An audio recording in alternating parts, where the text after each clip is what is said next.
Good morning, everybody.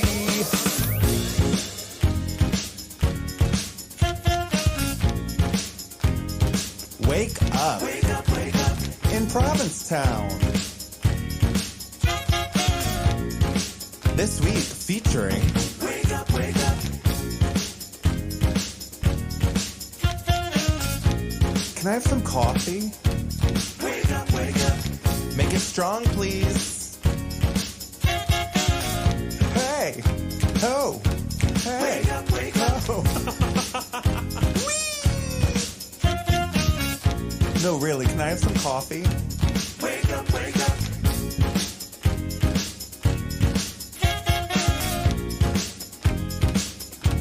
Wake up, wake up.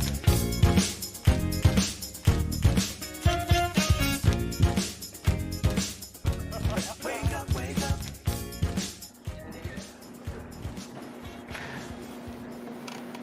Good morning, everyone. Happy Pink Friday, everybody. It's April 12th. That was for Ethan. We've got a great show for you this morning. Harry, tell everybody all about it. We've got a really fun show for you today. We have Mackenzie and Heat coming in to talk about the 420 show, which is happening next weekend. We also have Lindsay Henderson coming in from the Cape Light Compact to talk about electricity. Mm-hmm. Yeah. And I also sat down with Tej, who is the resident filmmaker this week. He is in town at the Water's Edge Cinema showing his short film this evening. I will be there. Mm-hmm. Yeah. That's what we got. Excellent. Yeah. Super fun. We missed you. Oh, wait, you were here last week. I was here last week. Right. I missed you, regardless. I know. Every time I'm sitting 3 inches away from you, I miss you too. How was your week? I didn't even know. I got a random midnight picture of you at a Nicki Minaj concert. I didn't even know you were going. Well, first of all, I'm going to skip right past last weekend. I'll come back to it. Okay. But on Wednesday night, Nicki Minaj was in Boston, sold out show at TD Garden. My friend Michael Ponte and I went to go to it, and we had seats right next to the stairwell that went down. Okay. And so we're like jamming out. It was a great show, incredible show, amazing. Like pull up in a monster automobile junster. And then at some point in the show, somebody was standing next to me and tapped me on the shoulder, and I was like, yes. And it was Ethan. That's Ethan, wild. who's behind the camera right now, was like, I was sitting right there, and I thought that was you. In a place where there's 20,000 people sitting listening to music, the only other person that I know in the whole building was sitting right there.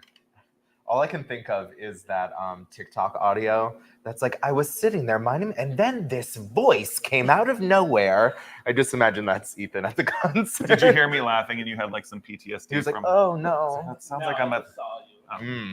It was a wonderful, wonderful show. And I think you came and said hi right during Monica's set. Monica was the special guest. If you don't know who Monica is, like Ethan, Monica had 6 platinum singles in the late 90s and early aughts. Among them, The Boy Is Mine, which ran for 13 weeks at #1. So good. With Brandy. I need 2 gay men to cover it. How fun would that be? Sam Smith and Lil Nas X. Ooh. Right? How fun. That would be really fun. Get on it. But rewind to Friday. Last Friday was the opening night of Victor's, which was super, super fun. Nice to see them back. What are you laughing at? Oh, what? Nothing. Mark's always laughing. Yeah. Were you there? Did you have dinner there? Okay. Moving right along. It was a great time. What'd you get? We had a little bit of everything. That's the way to do it. But also, Victor and Victor John had gone to Spain for a semester. They're back home, and Cute. Victor has, while he was raising a little boy, he kind of stepped back from the restaurant a little. But now that Victor John is 8 or 9 years old, oh my God, that's wild. I know Victor's going to be back in the restaurant more. So it's nice to go to Victor's and see Victor again. Yeah. So thank you so much for being there. Thank you for being open.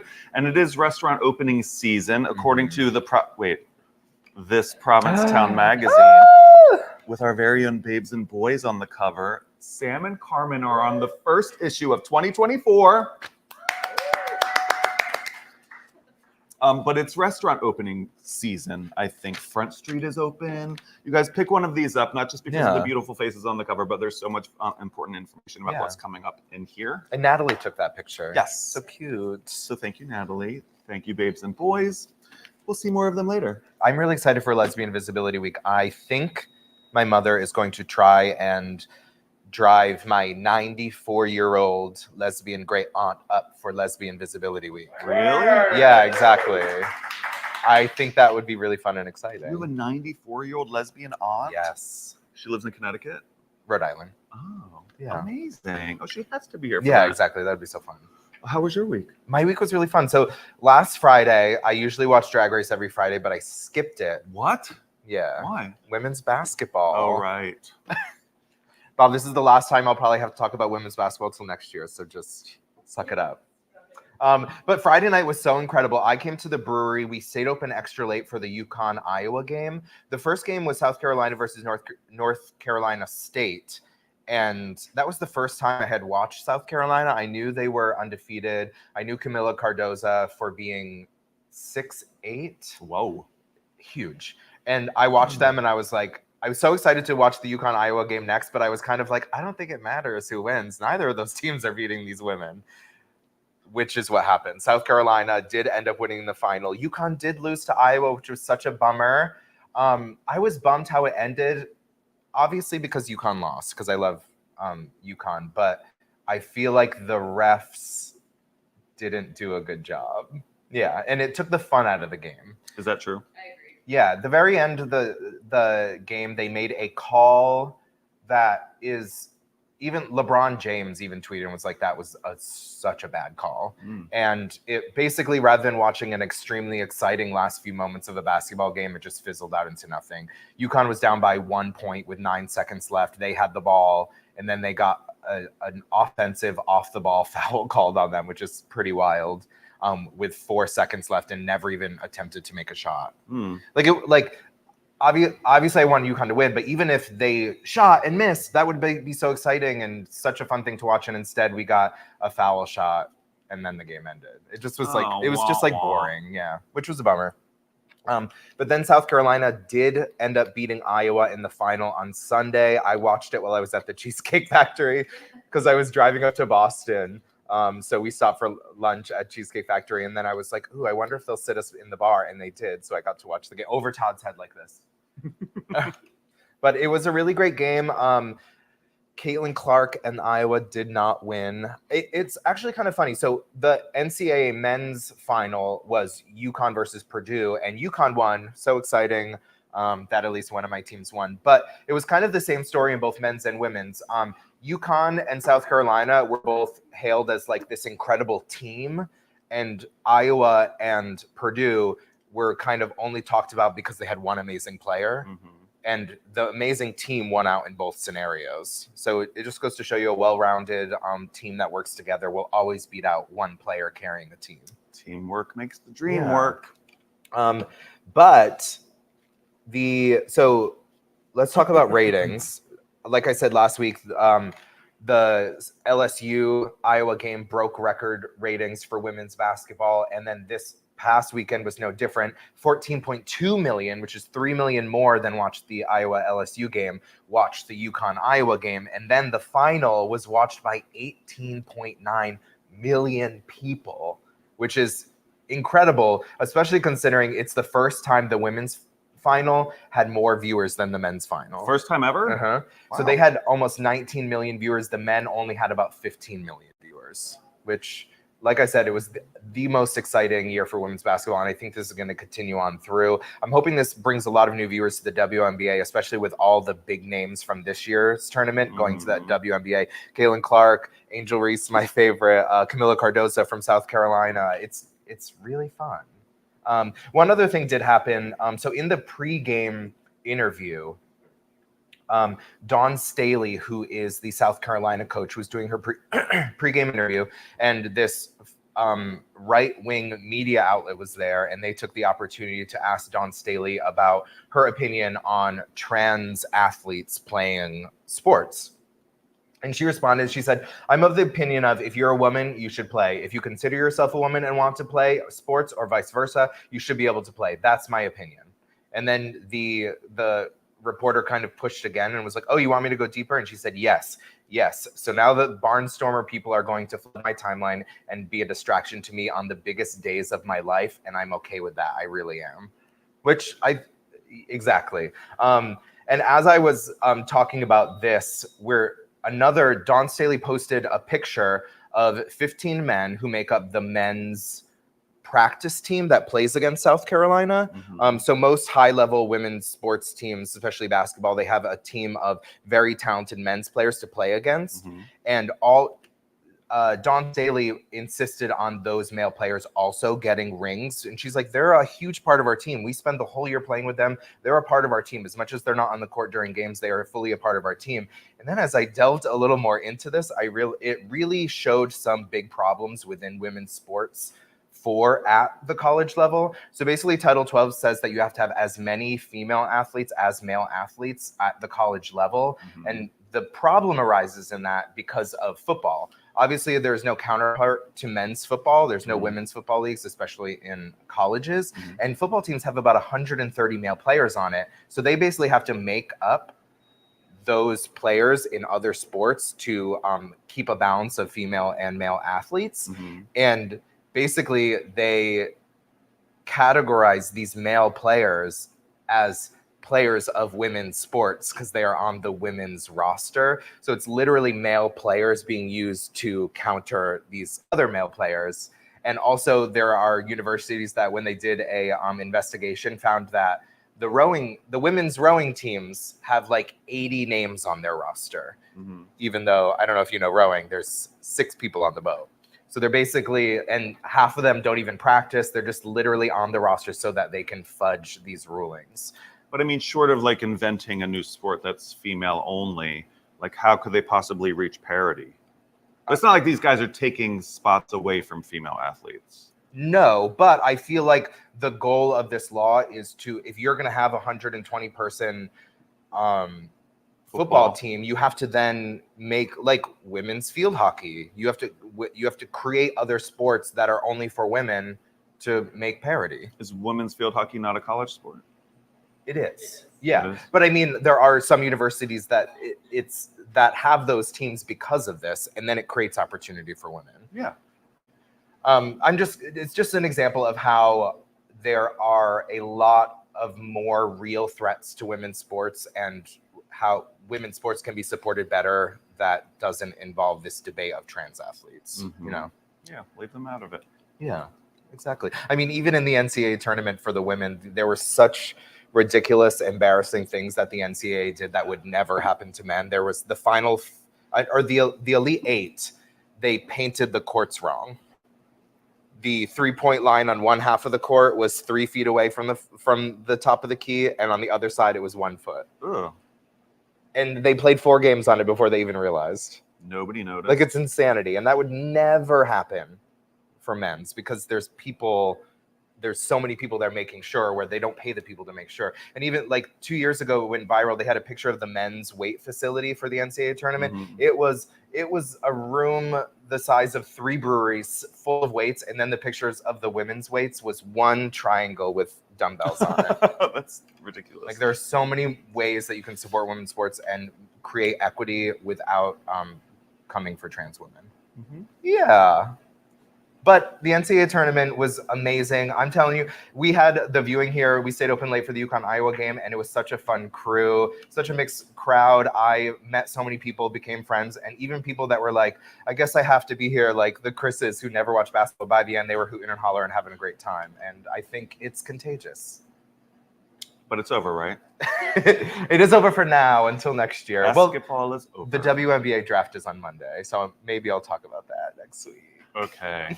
Thank you for shaking your head. Can we go back to talking about drag queens and restaurants? No, please? I feel like for all the gay men who get to hang out with their lesbian friends watching Drag Race, you can be a gay man hanging out with your lesbian friends watching women's basketball.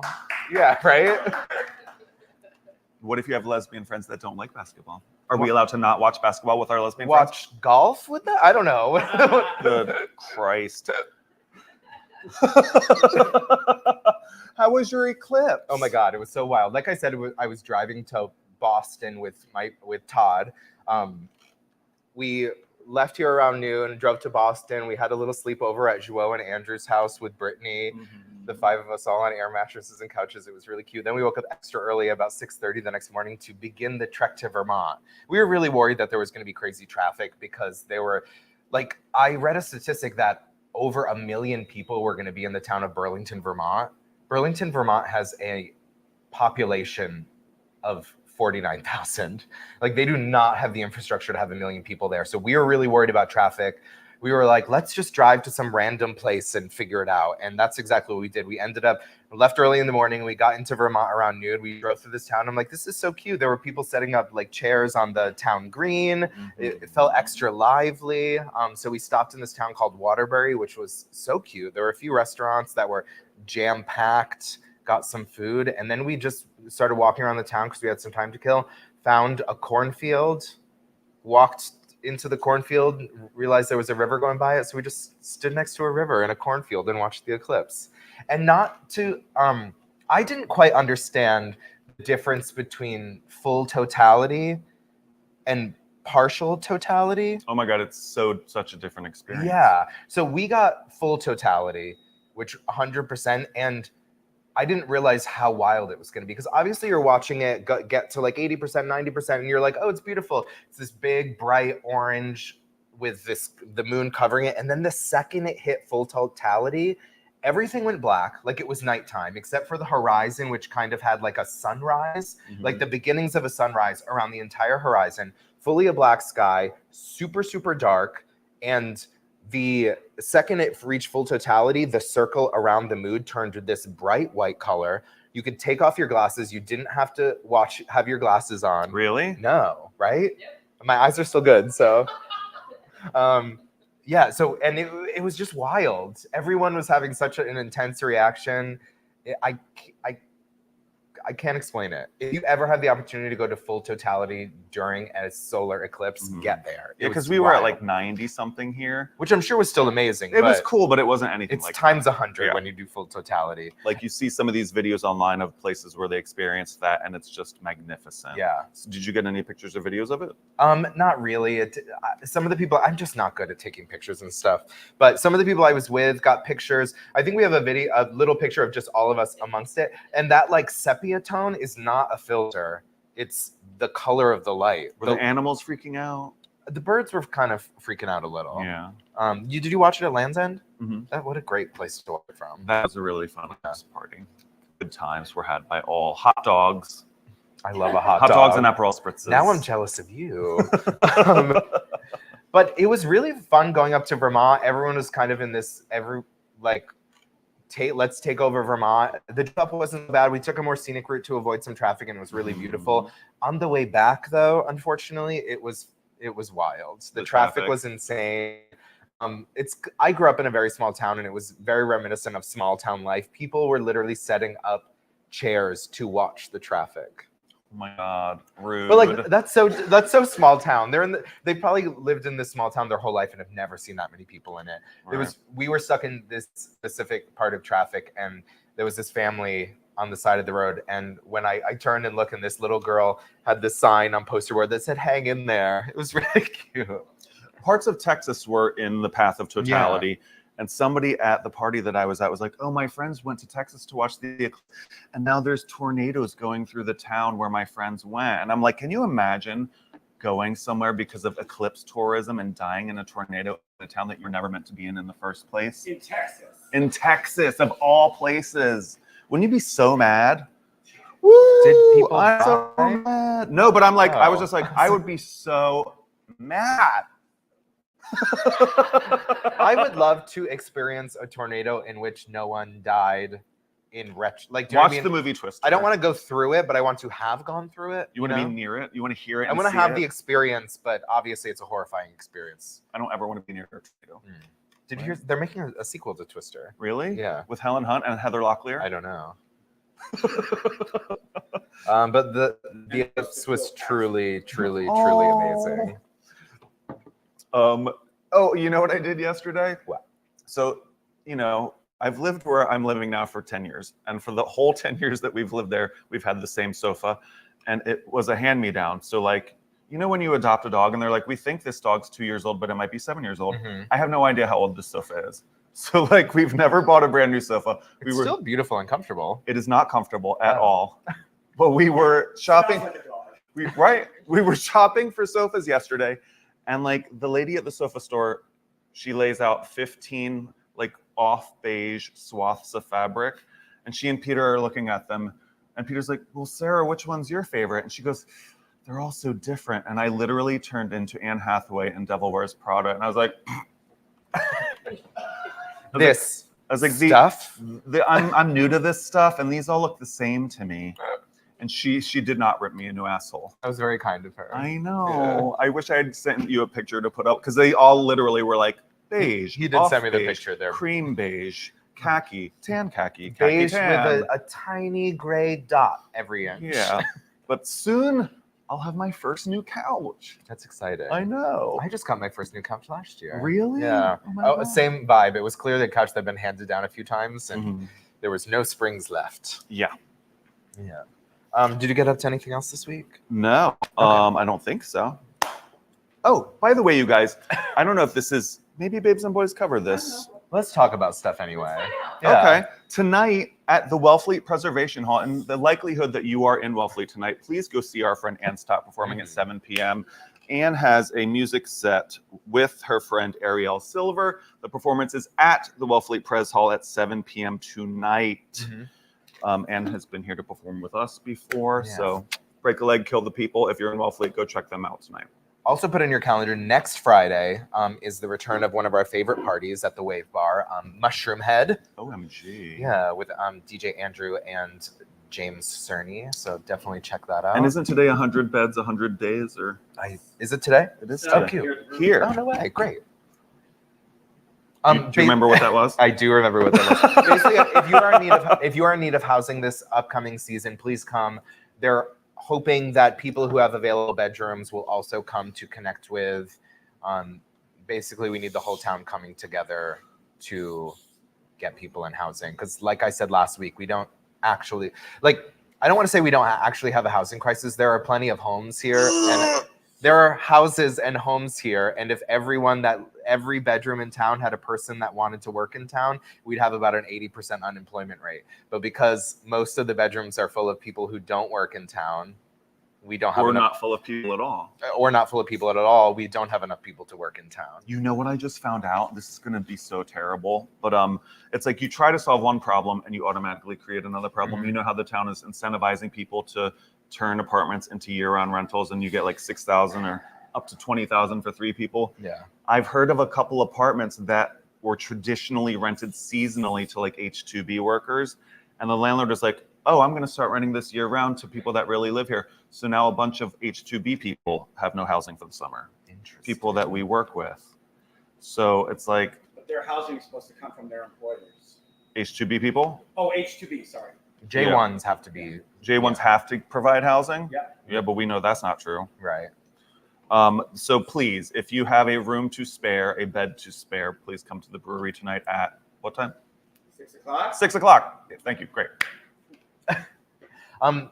Yeah, I think everyone's intentions are so great, but I feel, like I said, there are enough bedrooms to house plenty of workers in this town. They're just people who own bedrooms are unwilling to let workers live there, or it's just they're not putting people who work in bedrooms. And then people will post on community space like, oh, I found these porta potties that people can sleep in.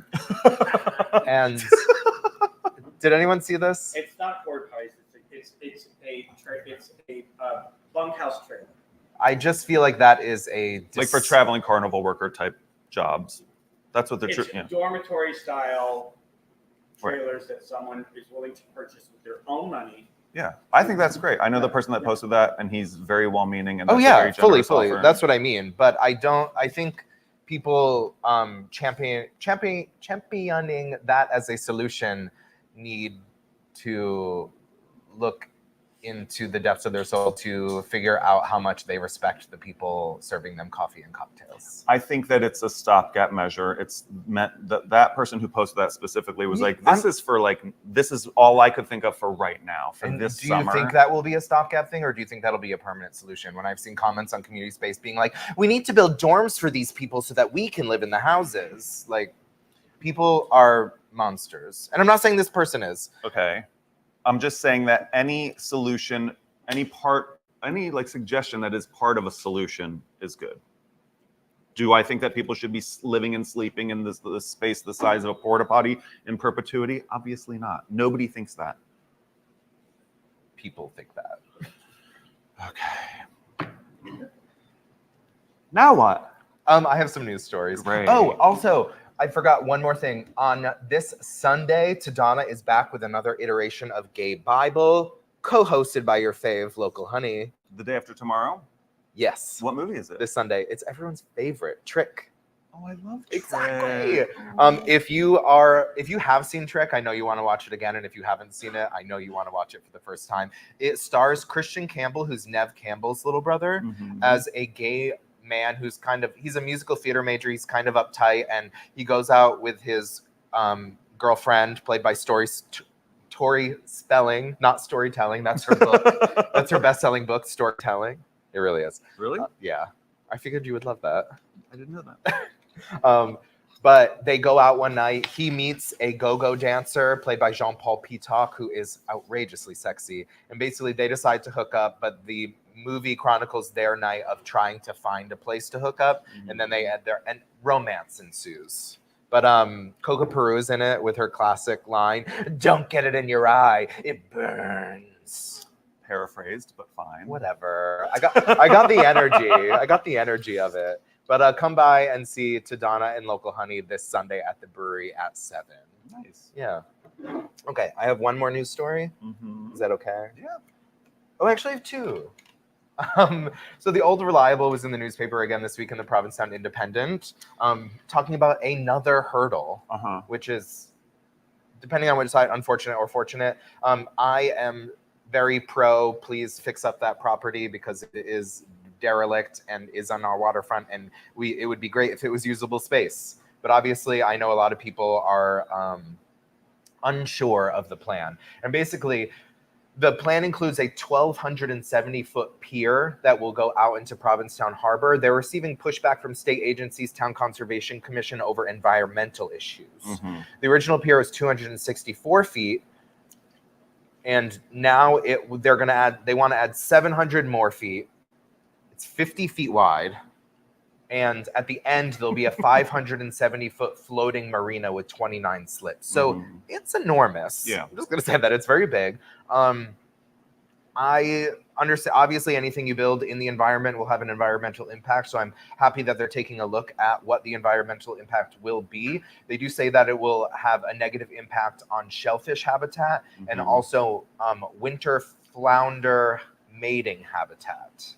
Obviously, the pilings that would have to go in would impact this a lot. But like I said, I want this project to move forward, maybe not in this way, but in a way that makes it usable space. As proposed, I think the current plan would require more than 400 new pilings. Like if you stand there and look out, it's like, what's left of what was there before is like a couple dozen. They make for a really pretty picture.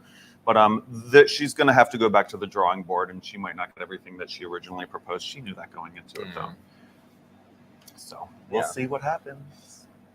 Okay, one more news story. It's national news. So this past week, the Arizona Supreme Court ruled on Tuesday that a near total ban on abortions tied to a Civil War era law.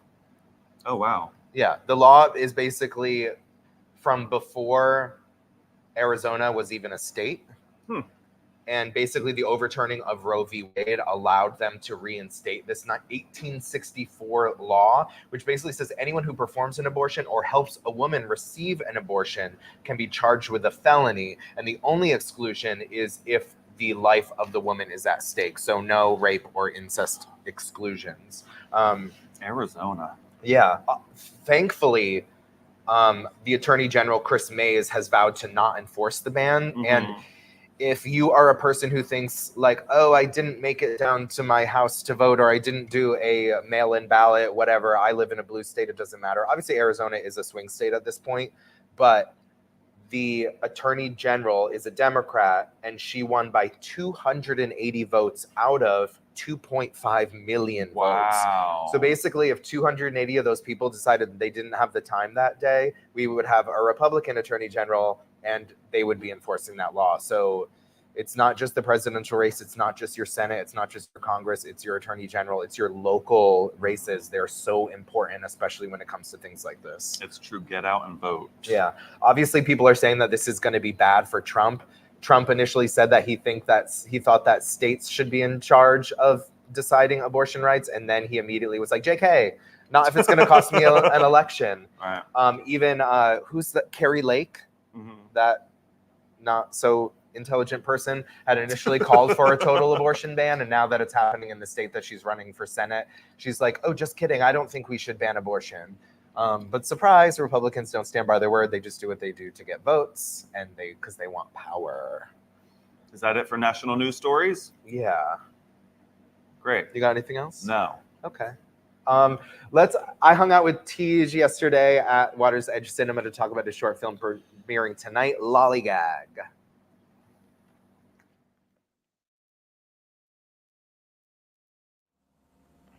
Good morning, everyone. We are here right at the Provincetown Cinema with Tej Doyen. Thank you so much for sitting down with me today. Of course, thanks for having me. Of course. You are the filmmaker in residence here in Provincetown at the moment. Is this your first time in Provincetown? It is my first time. Nice. It's a treat. It's really special. At first I was going to be bummed that everything was closed because it's still off season, but it's actually been a treat that it's so quiet. Yeah. And I'm being forced to just walk around and look and not interact with people. Well, the idea is that you're here working, and I'm always impressed with people who come for residencies and still manage to do work. Yeah, It's working out for you? It's happening. Every morning I've been writing, which is really nice, and then I spend the second half of the day riding bikes or roaming around. There's a few places to pop into. Yeah, definitely. No, it's been treating me well. So you're from Manhattan? I'm from Manhattan. Nice, a little break from the hustle and bustle here in Provincetown. Yeah, it's a switch for sure. But I'm from very rural North Carolina. Okay. So you get it. The slow pace is not unfamiliar to me. People always say like, oh, there's nothing open in the winter. I'm like, I'm from a town with one blinking Yes, stoplight. literally. Like, exactly. Right. Yeah, you're like, this is a full town. Yeah. So how did you hear about the residency program? How did you get connected? And well, I had always known about the film festival. It's kind of infamous, and I actually just received a call from Anne, who runs the institute and the festival. And she offered me this residency. And that's the best way to get it. It was a real special treat. And I said yes, and now here I am. Ask only. Yeah, good for you. I know. No submissions. So there's two of you, correct? There's two of us, yeah. Nice. Myself and Bridie O'Connor. Getting along with him? Her, yeah. Oh, sorry. We get along very well, yeah. That's great. We actually had a lot of mutual friends, which was like a secret surprise. Oh, perfect. Yeah, that's so great. We've been hanging out a lot. Nice. So tell me a little about you have a short film that's out, a short film that's about to be out, and then a feature in the works. Yes. Start from the beginning. Okay, so yeah, Lollygag, which we're going to be screening on Friday here, is my first short film.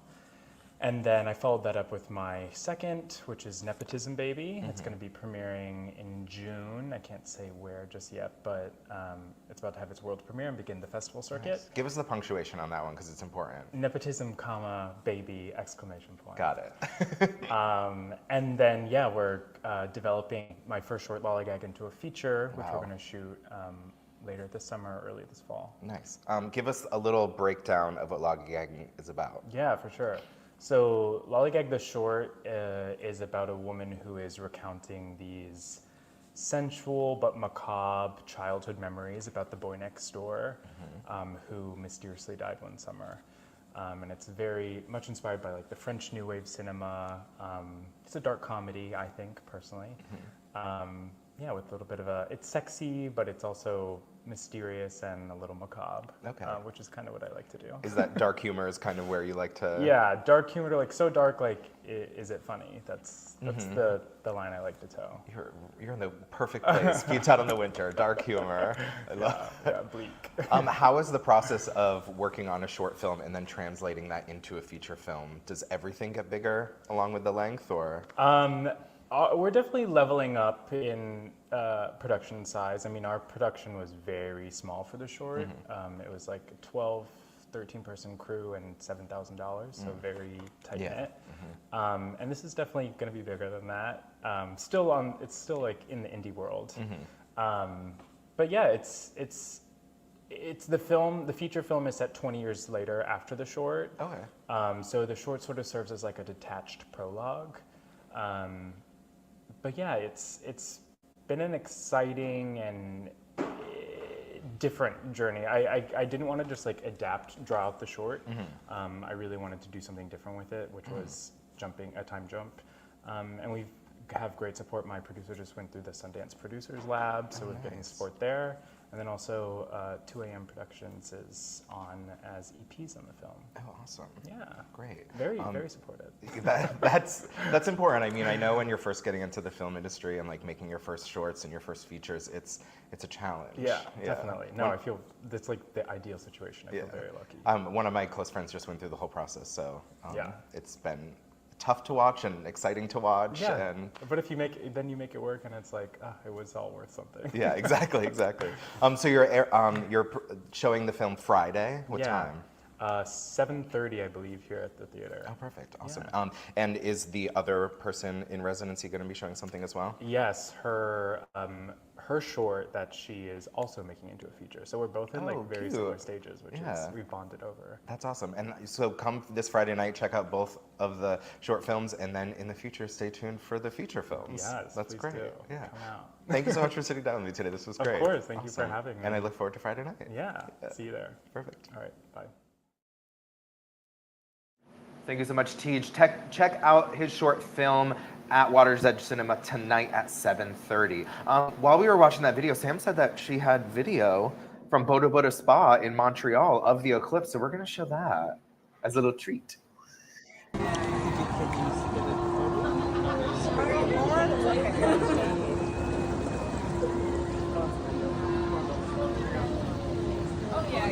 Peeking through now,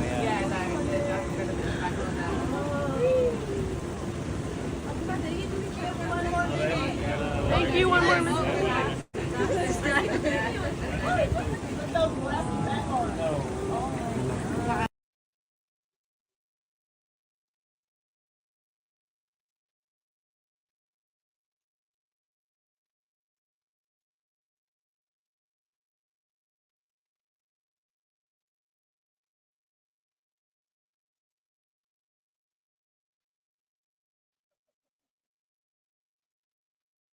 Got wild stuff. Oh, thanks, Sam. Yeah, I just stared in awe, like, whoa, without taking any videos, so.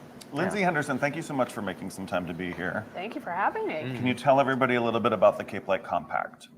Yes, so the Cape Light Compact, we perform the energy efficiency services for Cape Cod and Martha's Vineyard. So a lot of you are probably most familiar with our energy assessment program, whether you've had it at our home or business, where we have energy specialists that will actually come in and give recommendations as to where you may be able to save energy, which ultimately saves on your energy bills. We also have a power supply program, which is an electric rate. Part of your electric bill is split up into 2 parts. So we have a supply program, as well as we do consumer advocacy. So up at the State House, there's a lot of, energy related bills that come forward, and the average consumer doesn't know what's happening. So we have our team monitoring these bills and just making sure that the residents of Cape Cod and Martha's Vineyard are getting, the best deals, and that there are things not moving forward that would be detrimental to our area.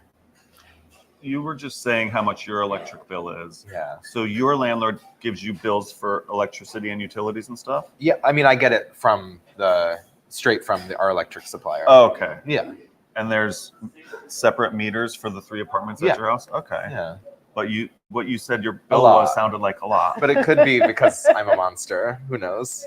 What do you mean? I just have lights on and stuff. I don't know what things cost. Well, it sounds like you need an I think energy you need an energy assessment.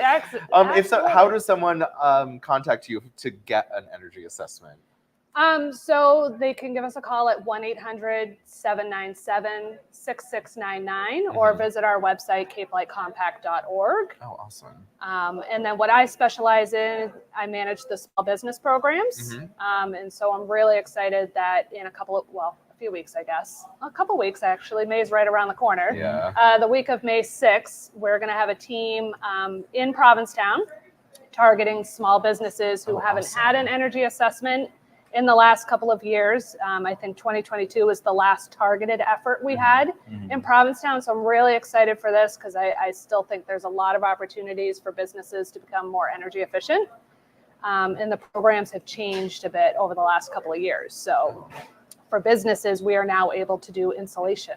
Oh, really? And weatherization, where it's been a bit of a challenge for us in the past. So I'm really excited about that because I know there's a lot of opportunities in town. Especially in a town like Provincetown that has houses that were built a month ago and houses that were built 200 years ago. Absolutely. There's always, and even if, people have had an assessment, on the residential side, even if you had one 15 years ago, you still can have another one. Insulation settles. So you can have another one and see if anything needs to be added on top of what was maybe done, quite a few years ago. What are the types of things that, if you say you got an assessment, what are some examples of suggestions that could be made to help? So on the business side, they'll take a look at lighting. So if you still have like old fluorescent fixtures, we'll replace those with new LED lighting, which reduces energy dramatically. And then they'll also look, like I said, the insulation is a new thing. So insulation and air sealing, which basically will put like, when I got my house done, insulated, it felt like a blanket was put over it that night. And it just happened to be one of the coldest days in the year. So it was really noticeable. So, even in the summertime, it can help because it'll keep that hot air out of the building. So, people most often think of insulation as during the winter, but it also helps drastically during the summer too. I need that. When did you get yours? You said you got one, right? They didn't do installation on us, but they came and changed all of our lights a couple of years ago. Nice. And also we just bought a new furnace, as I was telling you earlier, and got a rebate back for that. So there's like a lot of ways that you're able to help people. Yeah, and if you have we have a vendor who will be in town that specializes in walk-in coolers and freezers. They can make the motors more efficient. They have controls to help regulate the temperatures. We have incentives available for heat pumps. Especially now we have very high goals in the Commonwealth to decarbonize, going all the way up to 2050. So we have some pretty generous incentives available if you're looking to switch over to a heat pump. To help, offset the carbon What's a heat fuels. Pump? It's the mini splits. So it does heating and cooling. Gotcha. So especially if you have like oil or propane heat and switch over to a heat pump, it's a more efficient way Which are electric? Yeah. Okay. It's a more efficient way of heating and cooling your building. Nice. So this set of dates, May 6th to the 10th, where you have appointments, that's for businesses, and this is something different? Yes, this is, yes. So the rent landlord, we also have, this is specifically for businesses, but we have programs available for everybody. So we'll be in town the week of May 6th for actual appointments for businesses. So if anybody's interested, give us a call. Like I said, 1-800-797-6699, or visit our website. We'll have some canvassers in the area the week before setting up the appointment. So if you happen to see somebody knocking on your door, it's all right, let us in and we'll get an appointment set up for that following week. But we also have programs available for residential. So renters, landlords, income eligible people as well. And I do want to say on the business side, you don't have to own your building either. So these are available to tenants, and we would just work with your landlords, to make sure the measures like insulation would be okay to put in. Wow. It's kind of a win-win. It is a win-win. Yeah. And like we were talking about during the break, is everybody's paying for these on their electric bills already. And you probably don't realize it. There's an energy efficiency charge on the distribution side of your bill. So, this is a way we are reinvesting that money that is collected by Eversource, and we're reinvesting that into the community. So take advantage of these programs that you're already paying for. Wow, yeah. I encourage every business owner to sign up for one of these appointments, May 6th to the 10th. Go to capelightcompact.org or call the phone number, but make an appointment. It's going to save you money. It's awesome. It's going to be so good for everybody, actually. Wow. Yeah, this is really cool. Thank you so much for your time this morning. Thank you so much for having me. Yeah, of course. Appreciate it. Let's check out Babes and Boys to find out everything we've got going on this weekend. Cover girls. Good morning, everyone. How was the eclipse for you? Did you have a good time? Was it really life-changing? I had a great time, and we saw it from a hot tub in Montreal. All right, anyway, this Friday at 7:30, we have two queer filmmakers in residence at the Water's Edge Cinema playing their films at 7:30. You're going to want to catch that. Also, it's the Friday night P-Town Flow Charge. This is the last couple days of RuPaul, so you're going to want to catch the last one at the Brewing Company. See the new one with Mackenzie and crew over at the Crown and Anchor. Also catch Brittany Rolfs and Clint Morris, and then you can wrap your night up by catching Hillary Tamar at Tin Pan Alley. Also, if you want to get your singing on, there's always some Dragalicious karaoke happening with Dana Denzel at the Governor Bradford with their new news, so go and check that out at 9:30 p.m. on Friday. Then on Saturday, Drag Brunch is back at the Post Office Cafe, and they're doing a welcome back drag brunch with Giselle, Mackenzie, and Vivian Fontaine. Always a great time. I wouldn't want to miss that. What a great lineup. Welcome back, Drag Brunch. And then on Saturday night, we have the Mosquito, Fresh Starts and New Beginnings over at the Provincetown Theater. Tickets are near sold out, so you're going to want to get in on that. That is at 7 p.m. And then back at the post office, Mike and Cherie will be performing Saturday at 8 p.m. until 11 p.m. Check them out. It'll be a great time. And on Monday, it's Patriots Day, so have fun with whatever you get up to today if you're going to Boston. Also, it's tax day. There's that, too. Happy Monday. And then on Wednesday, you're going to want to check out Billy Elliot playing over at the Provincetown Library with their Best of the Brits April movie series. And on Thursday, the 420 moment we've all been waiting for, Honey, I Smoked the Weed, is on 418 and 420. So go and check that out. Tickets are only at the Crown. Also, if you're looking for further things to do for this week and next week, we have a lot of stuff coming up. I would highly recommend you checking out Provincetown Magazine, as it will give you all the insights. Welcome back, Provincetown Magazine. It's good to see you again. And Lesbian Visibility Week is coming up, as is stated by this lovely title. Thank you so much, Provincetown Magazine, again for covering it. We look forward to seeing you all out there. And as always, if you would like to see any events listed on this lineup, please email babesandboys@gmail.com and we'll be looking out. Happy spring, everyone. It's great to see you all, and we hope to see you soon.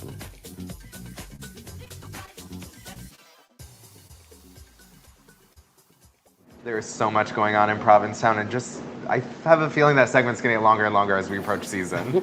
Thank you. Wait. Cover girls, babes and boys. Yes. Please welcome Mackenzie and Heat. Good morning. What's going on? Good I need some hello, more heat. hello. So Mackenzie's been on the show a few times. Yeah. Heat, is this your first time? My first time. Thank you for making I'm a it. newbie. I think we've tried before. You have tried. You made it. I was too camera shy. Oh no, you're gonna be great. Did Mackenzie talk you into this? Yes. I love that. I love Hold her that. out of it. So tell us a little about 420 and how you're involved. Yeah, well, y'all, Mackenzie right here, director, creator, producer, writer on the 420 Honey Show, now in its 4th year, and I'm so happy to be paired up for the 2nd year with Miss Heat right here. You are our Art director, creative ninja, all things rad and colorful, and absolutely going to the walls with everything. I mean, it just Truly gets wild. bigger and bigger every year, this show. every single year. Yeah, so we're in our 4th year. This year is Honey, I Smoked the Weed. So we're going very 90s nostalgia and sort of a queer stoner comedy that's a little Baz Luhrmann inspired. It's like a pop rock opera, but it also has influences of Mad Max and Fern Gully and Honey, I Shrunk the Kids, and we are going all out. Like you said, it's our biggest one that we've ever done. We started with a cast 5 years ago with about 6 people, and now we have 14. Oh boy. Yeah, and so like I said, this is the 2nd year that Heat has joined, and this genius right here is gone all out. If you saw the show last year, you literally created an entire language for sort of this gods and goddess theme that we have, but this year we decided to go. We're shrinking down into a microverse, into a Provincetown backyard, and it's all kind of packaged into a message about saving the planet and saving yourself and being the best version of yourself that you can be, all while stoned. When did you start working on it Very this year? stoned. Oh, We started, so we had a conversation a couple of months back, and then I've been developing and drawing every little idea, climbing into Mackenzie's brain and pulling things out and just kind of systematically, creating things. I don't want to give anything away. We're completely going to change the game for sure in this year's production. So I'm very excited to showcase what we've largely, massively, creatively, on such a grand scale, showcased to the town. So.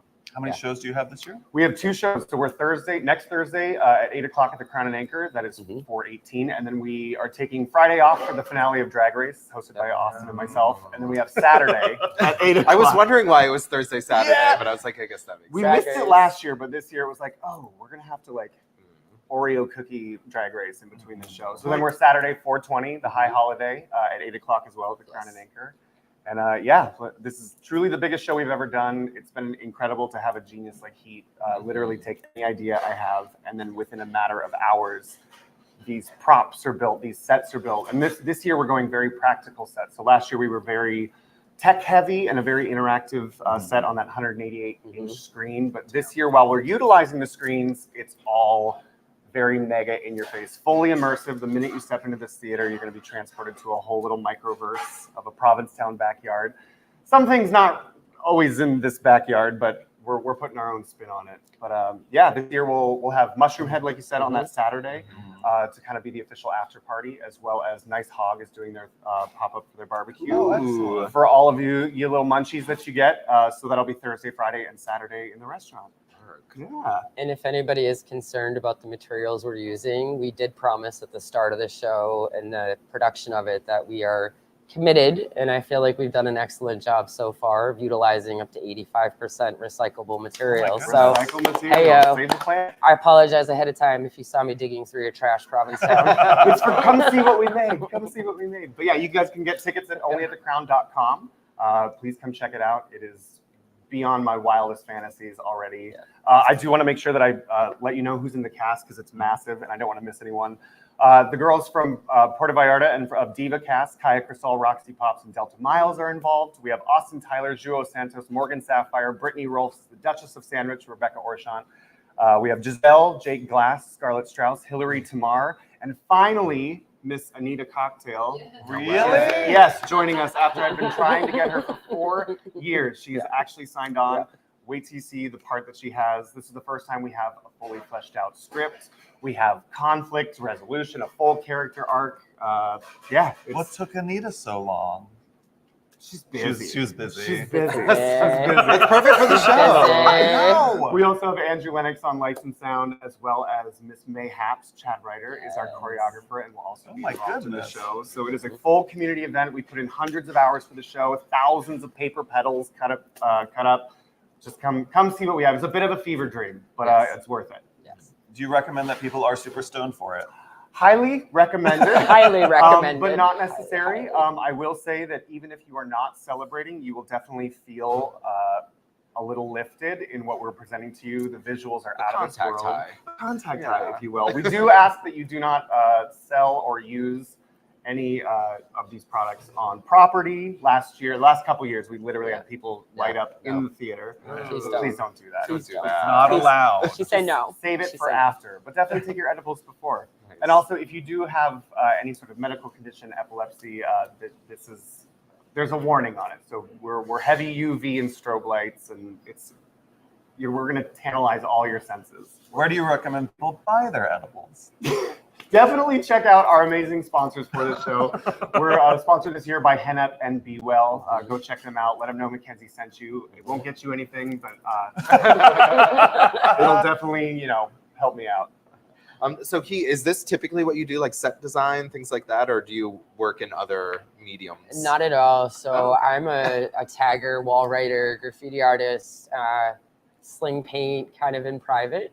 And then when Mackenzie approached me last year, I was like, all right, I'm up for the challenge. Like, let's create this wild world, a new language, and just went all in.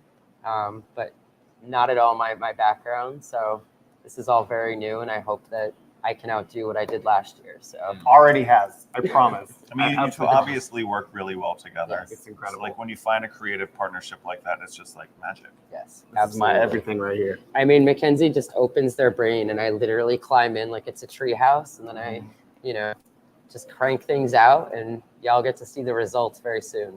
We're so excited. We were ready for an audience like 2 weeks ago, but we've had a good 2 weeks to just polish and make it beautiful. So I'm very proud of this project. I'm so proud of Heat and our entire community that's come around and really made this what it is. It's amazing. You have your whales at the crown. And I just did an installation in collaboration with Mark Adams.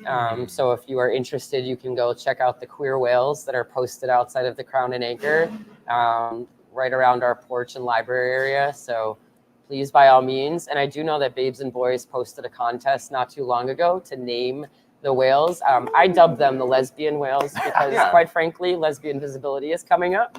And we've had the gay whales, so why not the lesbian whales? So check out Babes and Boys. I think you still have it up for the name contest. So yeah, for sure.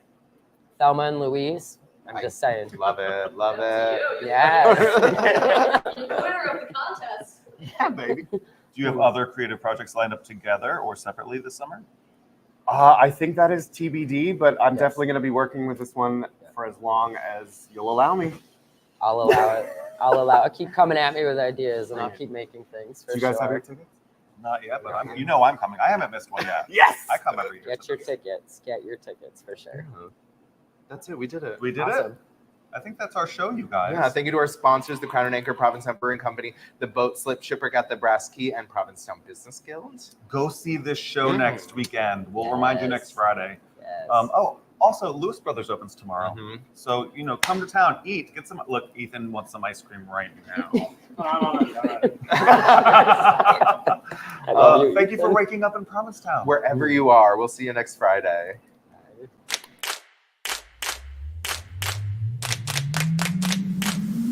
Good morning, everybody.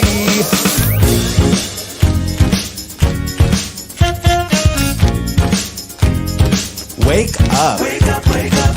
In Provincetown.